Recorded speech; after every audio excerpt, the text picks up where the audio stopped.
We're back again with another Jeep. So if you found the Renegade cute, but a little too tiny for your needs, why not this one? It's the Jeep Compass, and it's the Renegade's big brother. And like the Renegade, it's less than 2 million pesos.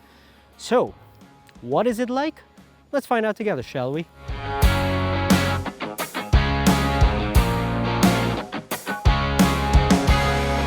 Looking at the Compass, you can tell that it's not as extroverted as its smaller sibling, the Renegade. This one, I would say it's a bit more mature, especially with this dark gray metallic color.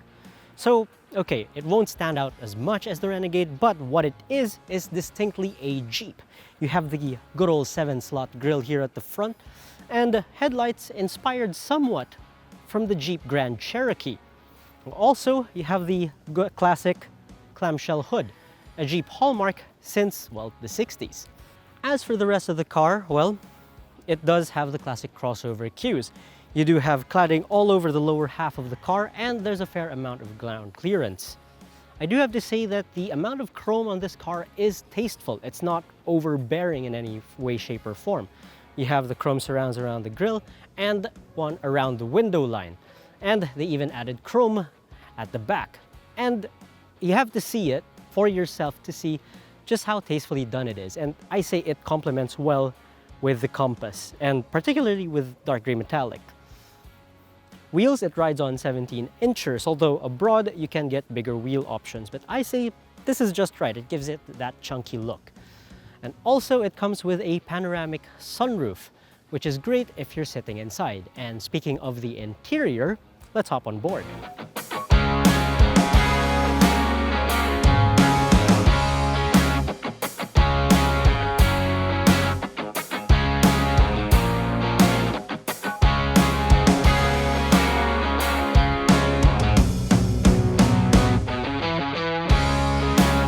Now, like the Renegade, the Compass is a starter Jeep, but that doesn't mean they built it down to a price.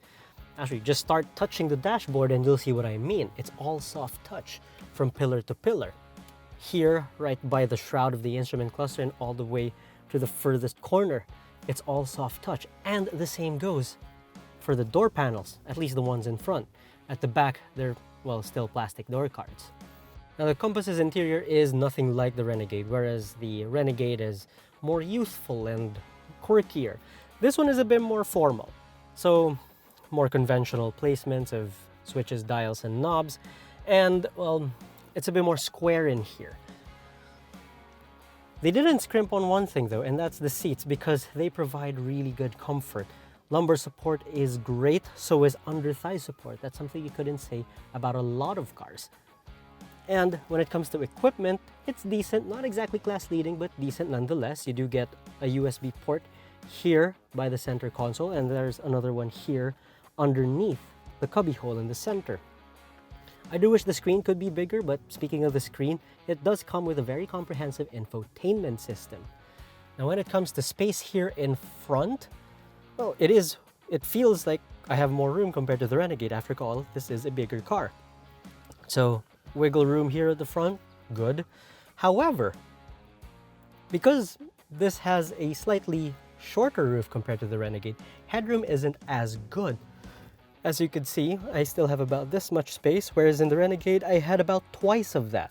And that's really mainly because of the aforementioned panoramic sunroof, which cuts into headroom. So if it didn't have that, I'd probably have more headroom here. And that also means taller drivers might find themselves brushing the headliner a little bit. An ergonomic quirk I noticed on the Compass is the radio controls and the steering wheel. Now, like the Renegade, they're located behind the steering wheel rather than on the face of the steering wheel. So the controls on your right hand, that's for volume. The controls on your left hand, they're for your next station or next track. And there's a blank panel here on the steering wheel. So, well, why didn't they just put it here? Well, apparently this is for cruise control, and because this car doesn't come with cruise control, they left that blanked out. I do wish it did have cruise control, but then again, how often will you use it here in this country? Of course, there are people I do know who love cruise control, so perhaps if Jeep Philippines decides to release a higher variant of this model, it should come with cruise control. So that's the front done with. Let's go to the back.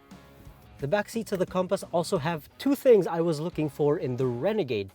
And that's one, an armrest with a built-in cup holder, and two, rear AC vents, which is something you really need, especially it gets really hot here.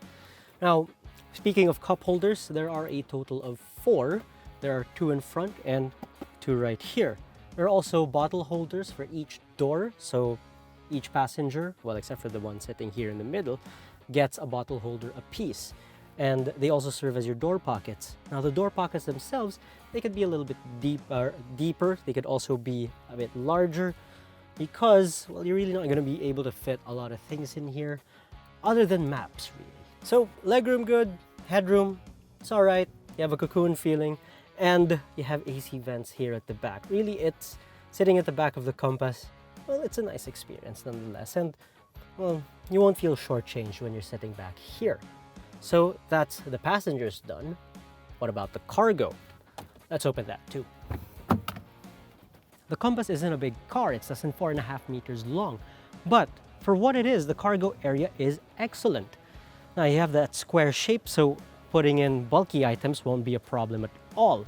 You also have 2 pockets on each corner of the cargo area. What makes loading cargo relatively easy is this relatively low lip, so you could just slide items in and out easily. And if you need more space, those second row seats, they tumble 60-40 split. So before we hit the road, you're probably wondering, where are the Easter eggs? This is a Jeep after all.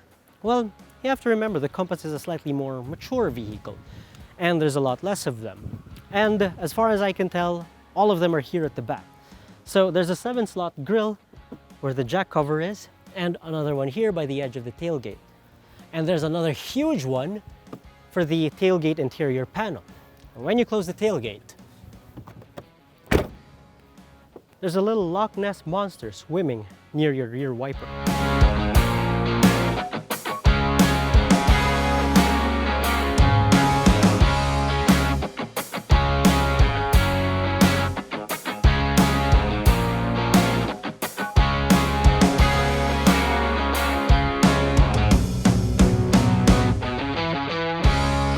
So what is the Compass like behind the wheel?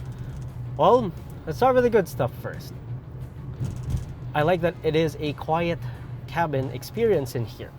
Now, normally, of course, you'd expect that, but that's considering I have a huge panoramic sunroof right up above me.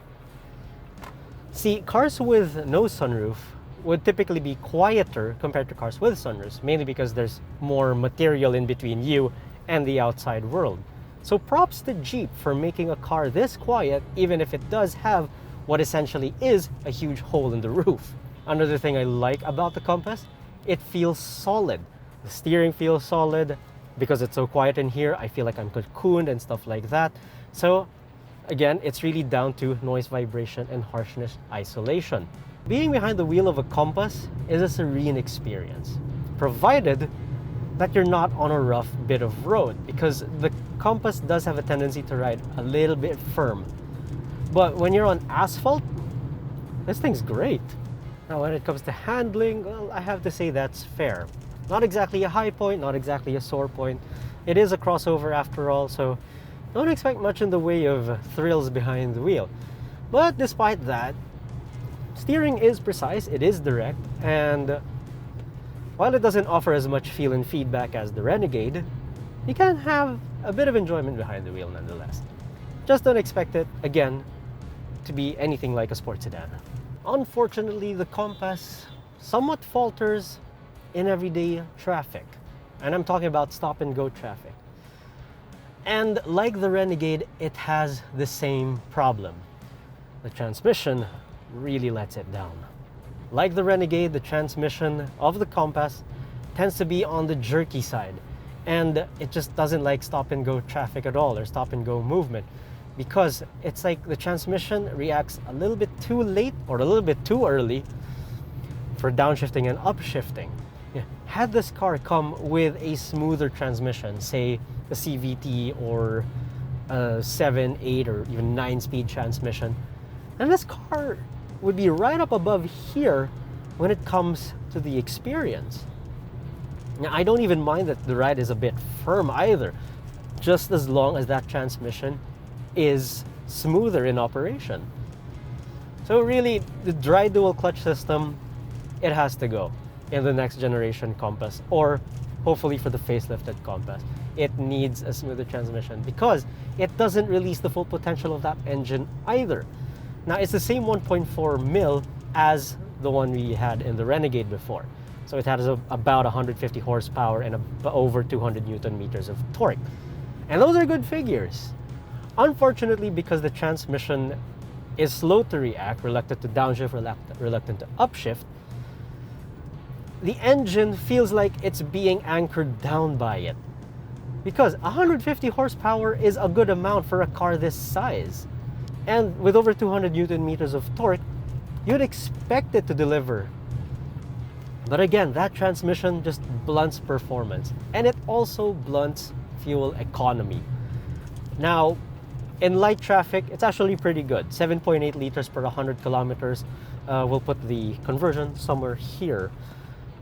But once it hits heavy traffic, it just plummets absolutely.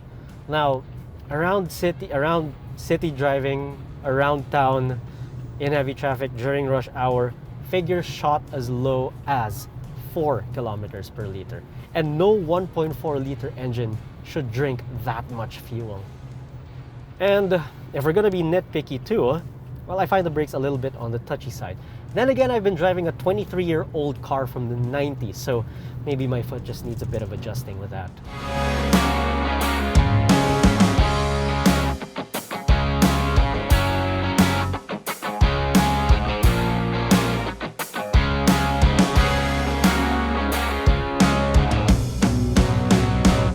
The Compass has the potential to be one of the best small crossovers we've tested in a while. It's a Jeep, so that makes it unique. There's loads of room inside, and there's lots of cargo space. And while it doesn't have the most equipment for your peso, it does have more than enough to satisfy the techie person in you. It's really let down by that transmission. Had it been smoother and had it been, well, a totally different unit, then I'd probably be saying a totally different story in front of you guys.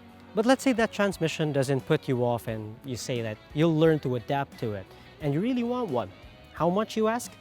The Compass starts at 1,850,000 pesos, but G Philippines is offering 160,000 peso discount at the moment. So that brings the price down to 1,690,000. More tempting proposition value right there. So we say now is a good time to get a Compass if you want to get one of these before prices go up. This has been Anton Andres from AutoIndustriya.com. We hope you enjoyed this video, and there will be many more like this. Don't forget to subscribe to our YouTube channel, like us on Facebook, follow us on Instagram and on Twitter as well. Thank you for watching.